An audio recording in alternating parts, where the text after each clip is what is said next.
let's talk a little bit again about growing up. Yeah. How do we do that? How do we grow up? Yeah. I mean, going from being a spoiled, self-centered adolescent to a mature adult who begins to care about life.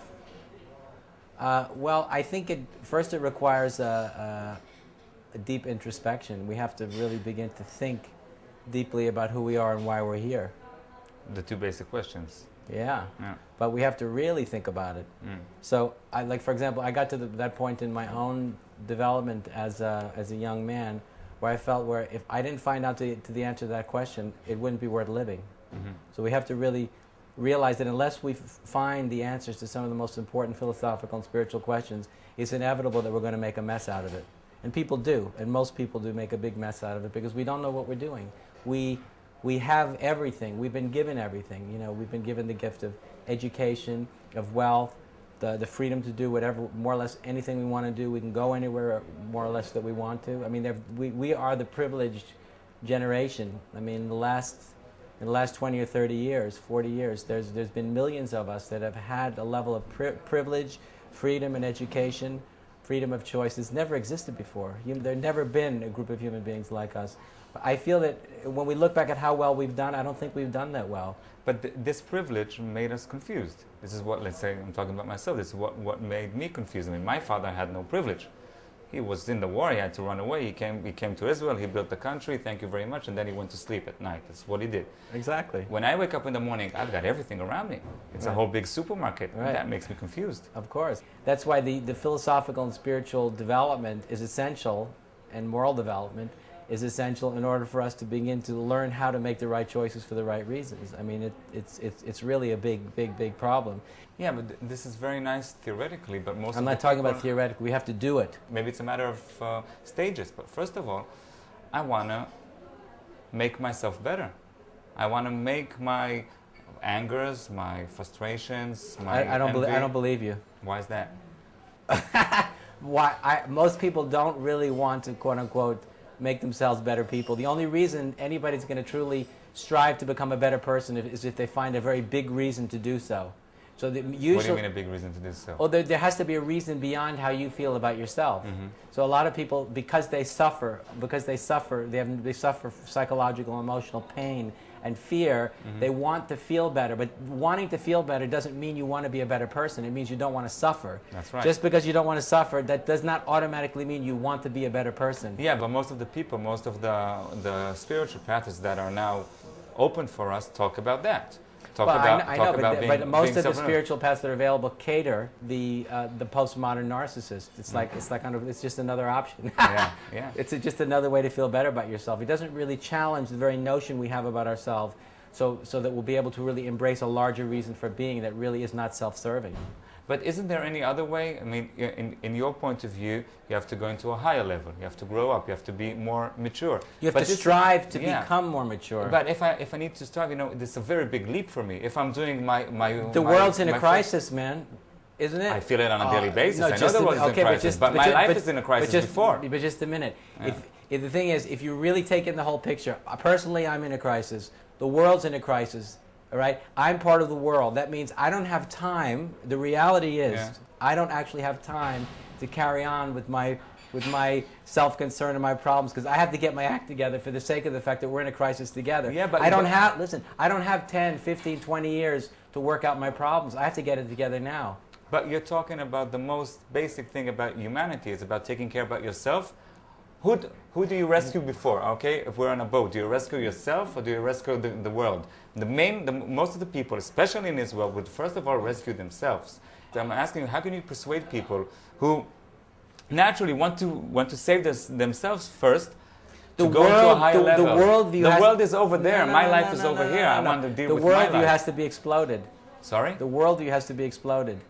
So, well, for example, what does it mean for an Israeli? So, for an Israeli, he or she feels, my way of life and the way I know it's being threatened because of this local problem. But I think more Israelis need to see their own predicament as part of this larger global crisis. Don't you think that's part of the problem? Yeah, I can see it's part of the problem. I'm asking you, how can you persuade somebody to do that when your own problems are just knocking on the door? I mean, this is different. I mean, Einstein himself said the only way to solve a problem is to find a solution that comes from a higher level than the one that the problem emerged at. He was a good Jew. in some way, I don't know why, it sounds a little bit like the philosophy of the kibbutz. You know the kibbutz in Israel. There are a lot of similarities because the whole notion of the kibbutz is not just living for yourself, but living for a larger purpose. Yes, absolutely. And that thing didn't work out too well. But the way I'm saying is imagine the kibbutz here is the whole cosmos. All right. Yeah. So we expand the little kibbutz with 50 or 1,000 people, and expand that to being the whole cosmos. And in the way I approach this is I try and help people to look at their own human existence from nothing less than a cosmocentric context, that we're part of a 14 billion year process that's gone from energy, light, to matter, to life, to consciousness. So who you are, you're really 14 billion years old, and so am I. I said, really?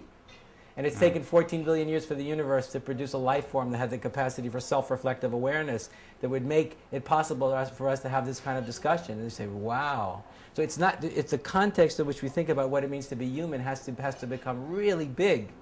You see what I'm saying?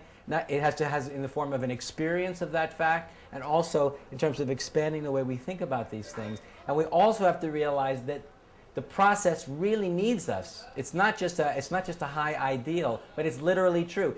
If you want to know what's going to happen to the future, well, if you and I don't change, what's going to happen is what's happening right now, which means we're not going to make it. I mean, it's obvious. Just look around. So the change has to happen, and the first change that has to happen is at the level of consciousness, because if we haven't evolved enough to appreciate that the problems we're facing demand a much bigger view in order to be able to address them. And that bigger view is going to only come when individuals actually develop. And you and I have to do that now. But in order to let go of all my personal, small... You pretend your house is surrounded by Palestinians who want to kill you and your family, right? And drink your blood, okay?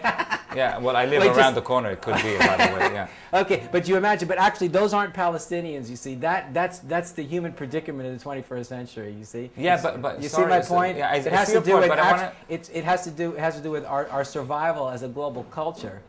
Okay? But in order to emphasize with what you're saying, I have to let go of some of my most genuine beliefs about myself. Like what?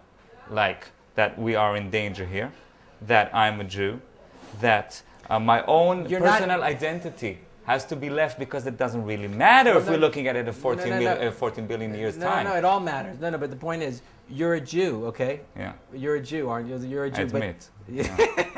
Right, but the Jew is a member of a particular tribe, right? But that tribe is also part of the human race. So is it more important to be a member of a particular tribe, or is it more important ultimately to be a member of the human race? It is more important to be a member of the human race. Okay, just a minute. So then the context gets bigger. So then you even consider the whole idea of being a Jew in a much bigger context, right? And then you realize the human race is, as far as we know, the highest and most evolved expression of the life process that's been part of a 14 billion that's part of a 14 billion year developmental event, right? And then you start to see all this, and then you see as a planetary culture and as a species, we're in a lot of trouble. So you start to think about your own problems in a bigger context, and the idea here is your own problems don't go away, but the context in which you consider your own personal problems, you begin to see them in a bigger context. That's where the strength comes from to make changes. You have to understand there's no gimmick to this. Yeah, of course. You see, if you want to just, if it's going to be a small thing, you can give to someone a gimmick, but there's no gimmick in getting someone to really grow up. You have to put your hands on their shoulders, look in their faces, and say, don't you realize who you are? Don't you realize what this is? It's not a game, it's not a joke. But this is real. Yeah, but growing up, just this last question, growing up is something that it takes time. I look at my friend's baby. I can't make him, when he's crawling, I can't tell him, all right, now read this. He's crawling, it needs time, it needs development. But listen, when, for example, Israel is at war, when any group of people are threatened, it's possible for a young man to grow up and become very mature, because he has to, because everybody's threatened, okay? Now, what we have to do is look at that same possibility emerges when we realize that the process itself is desperate for our own maturity. We say, I have to do this, because when we realize it's important enough, we do it because we have to. Yeah, it's for the same reason. Yeah. But very few people are willing to do that. They're much more willing to pick up a gun when we have to protect ourselves, when we're being physically threatened. But what about when we're being threatened in a much bigger way, in a much more profound way as a species, you see? Then we get, it's a lot harder for us to hold that in our minds because our thinking is so small. But we have to find that kind of big-heartedness. We have to connect with reality in a much deeper way. So let's pray that we shall find this big heart. Let's not pray. Let's do Let's it. do it. Just do it. Good. Thank you very much. Okay. I'm going to do it right now. Okay, thanks.